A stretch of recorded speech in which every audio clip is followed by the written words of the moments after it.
গ্রেফতার করে আইনের আওতায় নিয়ে শক্তির ব্যবস্থা করতে হবে। ইসলামের নারীরা হলো সমাজের মেরুদণ্ড, একথা সবাইকে মনে রাখতে হবে। তো আমরা নারী, আমরা যেমন ঘর সামলাতে পারি, আমরা বাইরে সামলাতেও পারি। তো আমাদের এই শেষ পর্যায়ে সমাপনী করে সারা দেশে যখন নারীদেরকে হেনস্থ করা হচ্ছে, সারা দেশে নারীদেরকে বিভিন্ন ভাবে বিপর্যয় সৃষ্টি করা হচ্ছে, সেই মুহূর্তে আমরা আমাদের ন্যায্য অধিকার আদায়ের জন্য আজকে এখানে হাজির হয়েছি।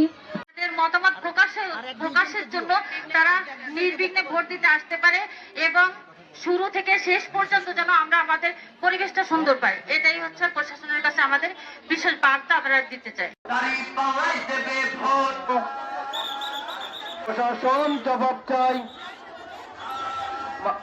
মামুনদের উপর হামলা কেন?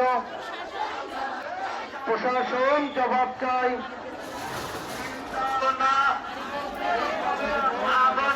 অবমাননা, মা-বোনেরা বেঁধেছে জোর।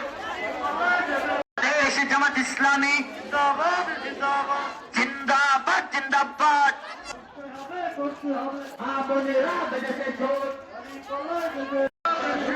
মা-বোনেরা বেঁধেছে জোর। রাহাত ভাইয়ের সালাম নিন।